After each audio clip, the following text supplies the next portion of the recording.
दोरमीना आप देख रहे हो हमारे यूट्यूब चैनल और फेसबुक पेज में। मैं अभी दोरमीना के डाक बंगले में हूं, जहां कांग्रेस के सांसद राहुल जी गांधी की सदन से सांसदता रद्द कर दी गई है। तो मैं उनको लेके कांग्रेस के जो कार्यकर्ता है या कांग्रेस के नेतागण है जो अभी मोदी सरकार पे हल्ला बोल रहे हैं, मोदी सरकार को कुछ कहने या आह्वान करने जनता को विभिन्न प्रकार की अपनी मांगों को लेके कॉन्फ्रेंसिंग रखा है। तो मैं उस कॉन्फ्रेंसिंग में आपसे कार्यकर्ता हूं कांग्रेस के या कांग्रेस के नेताओं से रूबरू करवाने जा रहा हूं।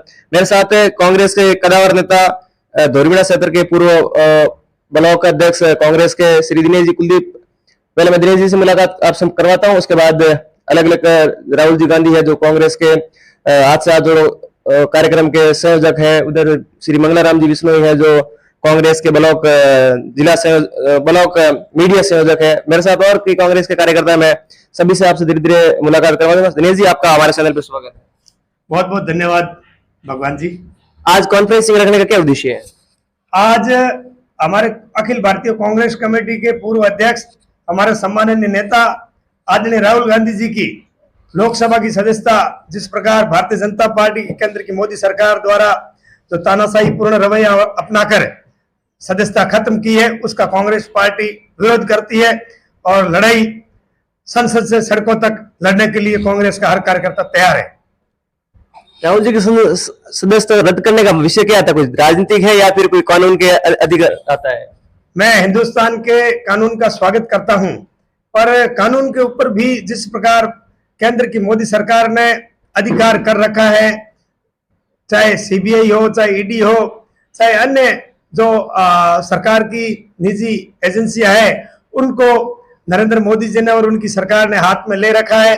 जब चाहे किसी के ऊपर कैसी भी कार्रवाई करवानी हो, चाहे छापा डलवाना हो, चाहे रेड डलवानी हो, चाहे किसी को अंदर करवाना हो, चाहे किसी की सदस्यता खत्म करवानी हो, तो ये तो उनके दाएं हाथ का खेल उन्होंने बना रखा है।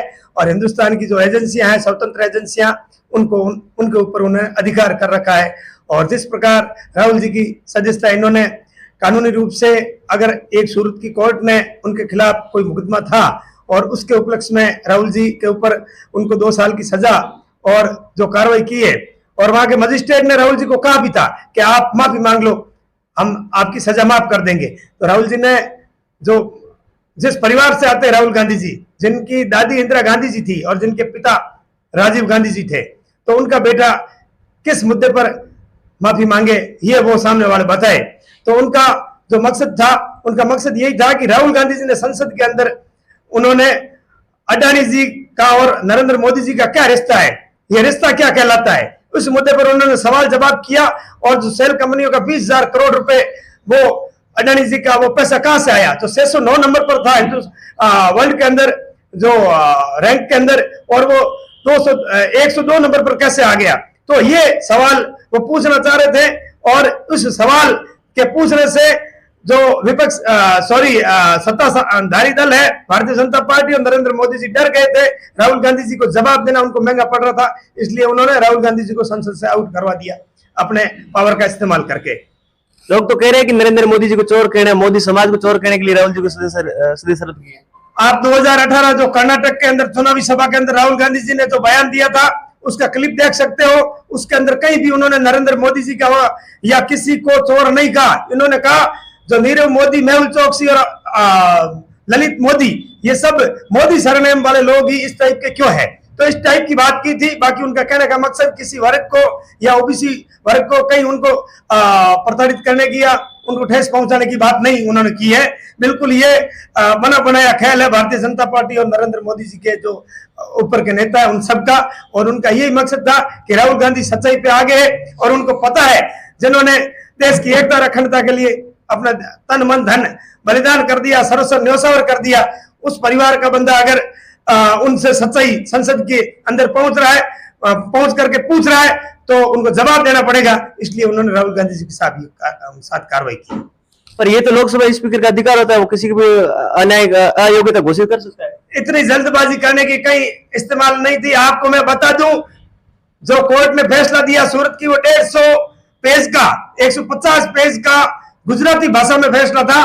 तो आप ये मान सकते हो कि वहां भी उच्च न्यायालय में जाने के लिए, उससे ऊंची कोर्ट में जाने के लिए उन्होंने 1 महीने का टाइम दिया था। उससे पहले एक दिन के अंदर 24 घंटे के अंदर उनको इतनी जल्दबाजी क्या थी, इतना राहुल गांधी जी से क्या डर लग रहा था नरेंद्र मोदी जी को, जो इन्होंने इतने जल्दी कार्य करके उनकी संसद की सदस्यता खत्म कर दी और 150 पेज का जो फैसला था उसको ट्रांसलेशन इंग्लिश में करवाना था। तो क्या एक रात के अंदर हमारे देश के जो लोकसभा के अध्यक्ष है ओम बिरला जी इतने पढ़े लिखे हैं कि गुजराती के अंदर 150 पेज का इंग्लिश में ट्रांसलेशन करके उन्होंने फैसला ही सुना दिया, ये क्या कहलाता है। तो इसलिए कांग्रेस पार्टी इसका पूर्ण रूप से पूरे देश के अंदर विरोध करती है और आने वाला समय जिस प्रकार इन्होंने तानाशाही रवैया अपनाया है 2024 में हिंदुस्तान की जनता इनको माफ नहीं करेगी। अब तो राहुल जी 8 साल के लिए सदन से बाहर हो गया, बाहर अगली 24 में कैसे चुनाव लड़ेगी राहुल जी? संसद से बाहर करने से लड़ाई खत्म नहीं होती है। लड़ाई राहुल गांधी जी ने कहा है मैं सच्चाई के लिए कहीं पर भी जाने के लिए तैयार हूं, मेरी संसद की सदस्यता खत्म करने से कोई फर्क नहीं पड़ता है। अब ये लड़ाई हिंदुस्तान की सड़कों पर लड़ी जाएगी और राहुल गांधी जी हमारे सर्वमान्य नेता है और जिस प्रकार उनके साथ में हिंदुस्तान की जनता जुड़ी थी, आपको मैं बता दूं हिंदुस्तान की आजादी के बाद अगर महात्मा गांधी के बाद कोई नेता हुआ है इतनी बड़ी पद यात्रा 4000 किलोमीटर आधे संपूर्ण भारत के अंदर उन्होंने पैदल यात्रा करके हिंदुस्तान के लोगों के अंदर मोहब्बत का रिश्ता कायम कर लिया और हिंदुस्तान के लोग उनसे जुड़ गए। उनकी मैं खुद गया था झालावाड़ से कोटा और बूंदी तक, मैं खुद भारत जोड़ो यात्रा के अंदर था और जिस प्रकार लाखों लोग उनके स्वागत के लिए उनकी एक झलक देखने के लिए उमड़ रहे थे, तो हिंदुस्तान की जनता की जो लोकप्रियता राहुल गांधी जी के प्रति लोगों के अंदर पैदा हुई, उस लोकप्रियता से भारतीय जनता पार्टी घबरा गई और संसद की सदस्यता से राहुल गांधी जी को आउट करवा दिया। भाजपा के लोग कह रहे हैं राहुल जी वो यात्रा नहीं को तो शरीर के लिए कसरत कर रहे हैं। भारत यात्रा आप भारतीय जनता पार्टी के एक भी नेता ने कई पद यात्रा की है तो बताओ, गाड़ियों में यात्राएं की होगी या वो बड़े नेता वो हेलीकॉप्टर हवाई जहाज से दौरा कर लेते, सर्वे कर लेते किसी क्षेत्र का, पर पैदल यात्रा करके आम जन से हर वर्ग के लोगों से राहुल गांधी जी ने मुलाकात की है, उनकी पीड़ा को जाना है और उनका मकसद ये था हिंदुस्तान के अंदर जिस प्रकार नरेंद्र मोदी जी सत्ता में आए थे 2014 में, तब हिंदुस्तान की जनता से उन्होंने क्या क्या वादे किए थे मैं बता दूं। उन्होंने 15 लाख रुपए देने की बात कही थी, हर साल 2 करोड़ बेरोजगारों को रोजगार देने की बात कही थी, महंगाई को खत्म करने की बात कही थी, भ्रष्टाचार को खत्म करने की बात कही थी। मैं कहता हूं जब 370 रुपए 2014 में नरेंद्र मोदी जी की सत्ता से पहले मनमोहन सिंह जी की सरकार थी, कांग्रेस पार्टी की संयुक्त प्रगतिशील गठबंधन यूपीए की सोनिया गांधी जी की सरकार ने जिस प्रकार 370 रुपए में गैस सिलेंडर मिल रहा था और आज 9 सालों के अंदर वो रास्ता कहां तक उन्होंने सफर तय कर लिया, 1150 रुपए में मिल रहा है। और हमारी राजस्थान की सरकार ने 1 अप्रैल आज है और आज से आपको पता है कितना बड़ा फैसला लिया है। अलवर की जो मीटिंग हुई थी भारत जोड़ो यात्रा की, राहुल गांधी जी के सामने अशोक गहलोत जी ने, हमारे लोकप्रिय मुख्यमंत्री जी ने घोषणा की कि हम बीपीएल और उज्ज्वला धारक जो गरीब परिवार है, करीबन 1 करोड़ परिवार है राजस्थान के, उनको हम 500 रुपए में सिलेंडर देंगे। तो इस प्रकार चाहे चिरंजीवी योजना की बात हो, अभी 25 लाख रुपए गरीब हर व्यक्ति के लिए उन्होंने चिरंजीवी मुख्यमंत्री चिरंजीवी बीमा योजना लागू कर दी। ऐसा हिंदुस्तान के अंदर कहीं नहीं है। अगर नरेंद्र मोदी जी कुछ जनता को देना चाहते हैं तो ऐसी चीज दे कि जनता उनको याद करे, पर इन्होंने सिर्फ अब याद किस लिए करेंगे कि राहुल गांधी जी जैसे एक सच्चे नेता के ऊपर इन्होंने अनैतिक कार्रवाई करते हुए संसद की सदस्यता से उनको बाहर किया, तो ये याद जरूर करेंगे। पर अच्छे कामों के लिए नरेंद्र मोदी जी अच्छे दिन की बात कर रहे थे, कहां गए अच्छे दिन? मैं भारत जोड़ो यात्रा की बात कर रहा हूँ। भारत जोड़ो यात्रा में राहुल जी जो भी कश्मीर के श्रीनगर में लाल चौक में जो तिरंगा फहराया है, वो तो नरेंद्र मोदी जी कह रहे हैं मैंने 2001 में 26 जनवरी को फहरा दिया, जहां पे 370 थी तब भी फहरा दिया जाए। ऐसी बात है, ये ध्वज फहराने की बात है। ये ध्वज जिन्होंने आज तक अपने आरएसएस जिससे नरेंद्र मोदी जी आते हैं, इन्होंने नागपुर के अंदर अपने मुख्यालय पर कभी तिरंगा नहीं फहराया। तिरंगे की संरचना किसने की? तिरंगा झंडा के लिए लड़ाई किसने लड़ी? हिंदुस्तान को अंग्रेजों की दास्तों से गुलामी से आजादी किसने दिलाई? वो कांग्रेस के नेताओं ने बलिदान दिया है। मैं भारतीय जनता पार्टी के नेताओं से पूछना चाहता हूं, आरएसएस के लोगों से, आपने कहीं अंगुली भी कटाई क्या हिंदुस्तान की आजादी के इस लड़ाई के अंदर? तो कांग्रेस के नेताओं ने बलिदान दिया है। पंडित जवाहरलाल नेहरू ने आज देश का जो ताना बाना, जो देश की संरचना तैयार हुई, लोकतंत्र कायम किया, ये सब कांग्रेस पार्टी की देन है। और तिरंगा झंडे की बात कर रहे हैं, ये तिरंगा झंडा कांग्रेस का झंडा है। आपके मल्लिकार्जुन खड़गे जी राष्ट्रीय अध्यक्ष वो भी कह रहे हैं, आपके राजस्थान के मुख्यमंत्री अशोक जी गहलोत कह रहे हैं हमारे राहुल जी अकेले लड़ रहे हैं, तो फिर आप साथ में कांग्रेस वाले क्यों नहीं लड़े? राहुल जी अकेले ना थे ना है।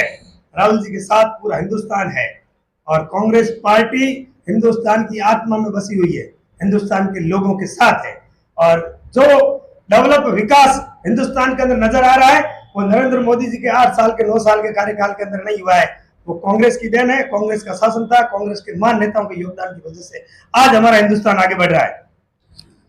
बात ये हुई कि राहुल जी गांधी, अब आपके कांग्रेस की इतनी बड़ी पुरानी पार्टी है, राहुल जी के सदस्य सदन से समाप्त हो, क्या फर्क पड़ता है? और किसी को लड़ा दीजिए चुनाव प्रधानमंत्री के लिए, सांसद के लिए। ऐसी बात है, अगर राहुल जी संसद के सदस्य नहीं है तो भी हिंदुस्तान की जनता आज भी उनको पलकों पर बिठाती है, क्योंकि उनके परिवार ने जिस प्रकार हिंदुस्तान की आजादी के लिए लड़ाई लड़ी, महात्मा गांधी जी ने, नेहरू जी ने और राजीव जी ने देश की एकता और अखंडता के लिए अपनी जान दे दी। उनकी दादी इंदिरा गांधी जी ने, आपको पता है किस प्रकार पाकिस्तान को मुंह की खानी पड़ी उनके सामने और पाकिस्तान के 2 टुकड़े करके बांग्लादेश बना दिया और पाकिस्तान के करीबन 96,000 सोल्जर, जिनको सिपाही कहते हैं, सैनिकों का सरेंडर करवा दिया था। तो ऐसी नेता थी इंदिरा गांधी, उनका पोता है राहुल गांधी। और राहुल गांधी कहीं कमजोर नहीं है, संसद सदस्य होने से या नहीं होने से कोई फर्क नहीं पड़ता है। हिंदुस्तान की जनता आज भी उनके साथ है, आगे भी रहेगी। राहुल जी की सदस्यता तो रद्द हो गई, अब बात करते हैं अडानी घोटाला। अडानी घोटाले में आपके गहलोत साहब से साथ में अडानी जी को दिया तो गहलोत साहब रहे थे आपके। ऐसी बात है, गहलोत साहब और अडानी जी की बात, मैं इस मुद्दे पे कोई बात नहीं करना चाहता हूं, क्योंकि वो नहीं, मेरी बात आई थी तो वो राजस्थान के मुख्यमंत्री है, इसके नाते उनको वहां इनवाइट किया तो वो जाएंगे और वो कंपनी उनकी निवेश के लिए आई है तो वो उनसे राजस्थान में, राजस्थान के लोगों के लिए, हित के लिए राजस्थान के मुख्यमंत्री जी यही चाहेंगे कि यहाँ ज्यादा से ज्यादा कंपनियां बादशाह आए, राजस्थान के निवेश कर, हमारे राजस्थान के लोगों का कैसे भला हो, उनकी पहली प्राथमिकता यही रहती है। 1 मिनट के लिए फिर से दिनेश जी से आपसे मुलाकात करा, तो मेरे साथ